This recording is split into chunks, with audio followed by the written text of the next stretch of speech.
जय श्री कृष्णा, जय श्री राम, जय माता, जय राधे श्याम। आप देख रहे हैं तुलसी तपोवन यूट्यूब चैनल और इस वीडियो में हम चर्चा कर रहे हैं एकादशी के बारे में। उत्पन्ना एकादशी बहुत बड़ी महिमा है। इसमें वर्णन किया गया है कि जिस एकादशी का व्रत करता है, गौ सहस्रेण एत पुण्यम दत्ता वेदात पारगे तस्मात् सत गुणम पुण्य एकादश उपासना। भगवान श्री कृष्ण धर्मराज युधिष्ठिर को कहते हैं कि वेदांत पारंगत विद्वान को 1000 गौदान करने का जो फल प्राप्त होता है, उससे 100 गुना अधिक फल एकादशी का उपवास करने से प्राप्त होता है। जो मनुष्य श्री हरि की पूजा करने वाले तथा उनके जो भक्त हैं और जो एकादशी का व्रत करते हैं, उनको पुण्य कितना मिलता है, इसको संख्या को वर्णित नहीं किया जा सकता। एकादशी का जो पुण्य है वह देवताओं के लिए भी अति दुर्लभ है। एतत् पुण्यम भवेत् तस्य सुरैरपि दुर्लभम। वो देवताओं के लिए भी बहुत ही ज्यादा दुर्लभ है। और कहा गया है कि एतस्मात् अर्थ पुण्यम तु प्राप्यते नक्त भोजनात्। यदि कोई व्यक्ति एकादशी के दिन उससे पहले दशमी को 2 बार भोजन कर लेता है तो उसकी एकादशी का पुण्य आधा रह जाता है। दशमी के दिन जो 2 बार भोजन कर लेता है तो उसका एकादशी का पुण्य आधा रह जाता है। इसलिए दशमी के दिन एक ही बार भोजन की बात कही गई है, द्वादशी के दिन भी एक ही बार भोजन की बात कही गई है। और तीर्थ दान तथा नियम तब तक ही कर देना करते हैं जब तक एकादशी लोगों के बीच में चल करके आती है नहीं है। हे धर्मराज युधिष्ठिर, एकादशी के पुण्यों की संख्या को मैं नहीं बता सकता। हे पार्थ, मैंने आप यह गोपनीय उत्तम व्रत के बारे में निवेदन किया है। युधिष्ठिर कहते हैं, उत्पन्ना स कथम देव पुण्यम एकादशी तिथि कथम पवित्रा विश्वेदम कथम वही देवता प्रिय। युधिष्ठिर ने कहा, हे देव, यह एकादशी तिथि कैसे उत्पन्न हुई, इसके बारे में आप हमें बताएं। तब भगवान ने कहा कि पहले शत्रु की बात है, एक राक्षस हुआ था, एक दानव हुआ था, अद्भुत बहुत ज्यादा भयंकर था और उससे लोग सब बहुत ज्यादा परेशान थे। उस महाअसुर से देवता सब परास्त हो गए। तो उस समय भगवान शंकर के यहाँ एक बहुत बड़ी मंत्रणा हुई।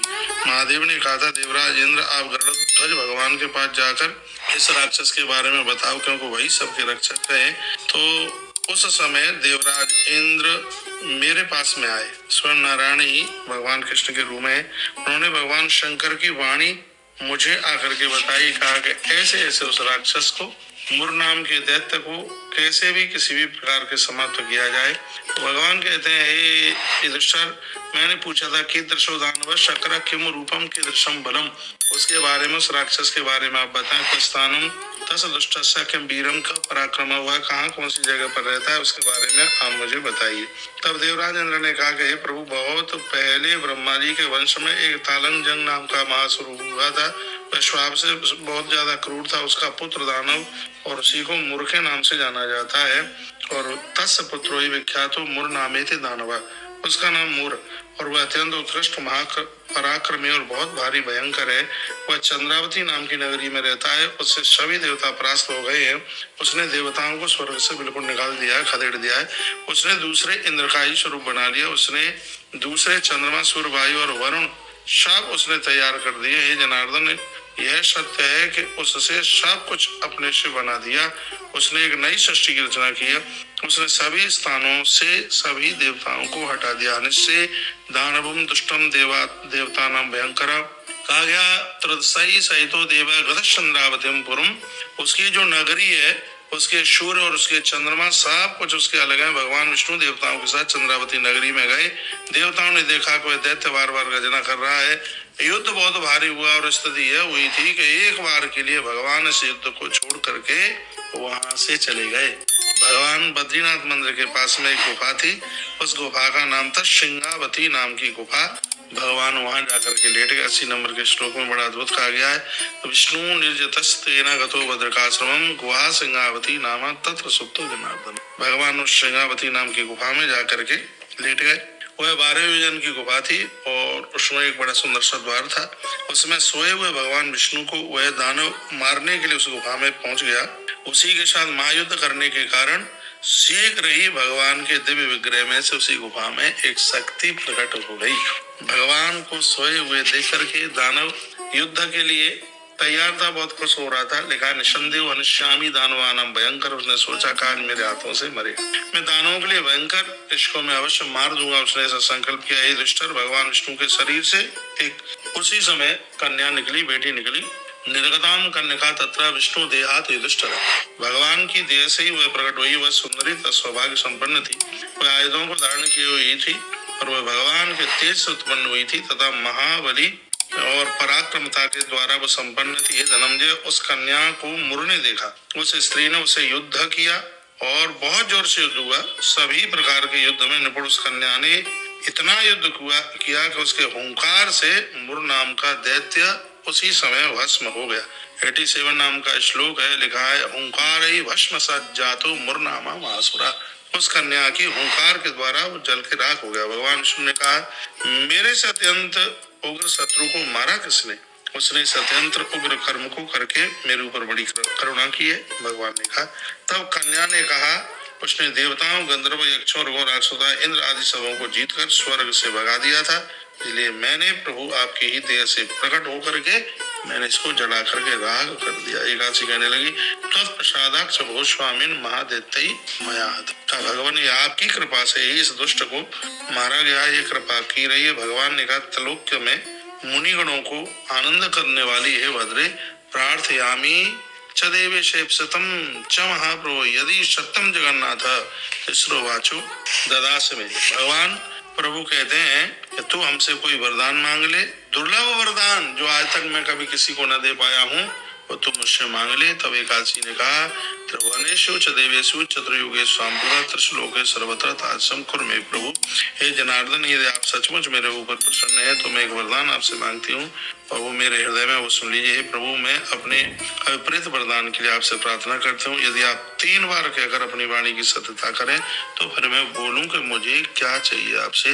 यदि सत्यम जगन्नाथ तिस्रो वाचो दादा, 3 बार बोली।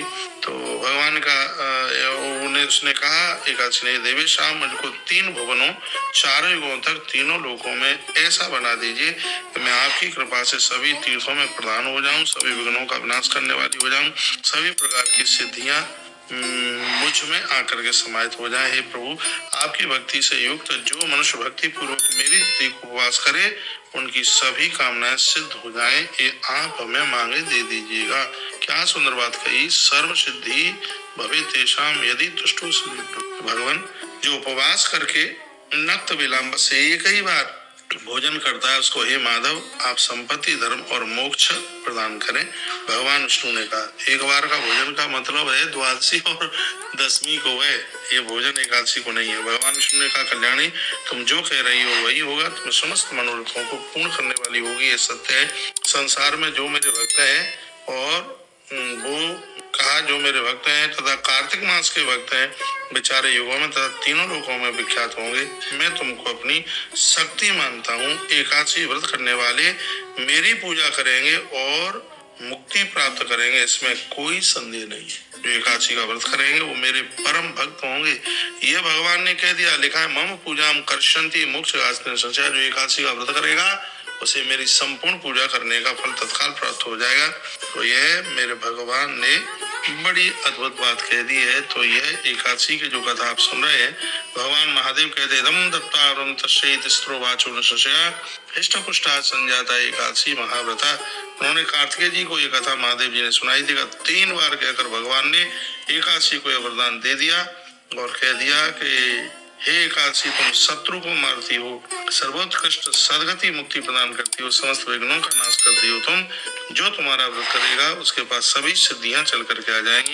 ये पार्थ दोनों पक्षों की एकादशी एक समान है, उसमें कोई भी बिल्कुल अंतर नहीं। उभयो पक्षयो पार्थ तुल्य एकादशी शुभा, दोनों के पुण्य भी बराबर हैं। इसलिए एकादशी व्रत करने का पुण्य तभी प्राप्त होता है जब दोनों एकादशियों का व्रत किया जाए। ऐसा भगवान ने कहा, एकादशी समम नास्ति व्रतम पाप प्रणाशनम।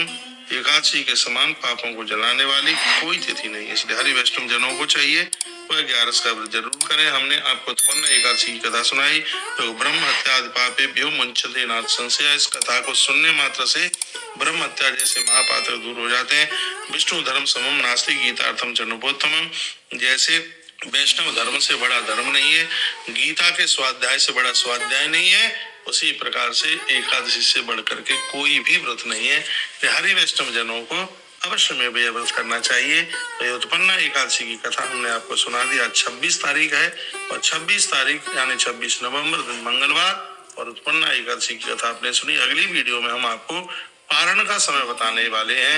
यदि वीडियो में कुछ अच्छा लगा है तो वीडियो को आगे जरूर भेजिए, जिससे और भी लोग इससे लाभान्वित हो सके। और ध्यान रखना, एकादशी के दिन एकादशी की कथा सुनने से 1000 गौदान करने का फल होता है। एकादशी की महिमा हमने उत्पन्न एकादशी की कथा सुनाई, और ये भी सुन लीजिए जो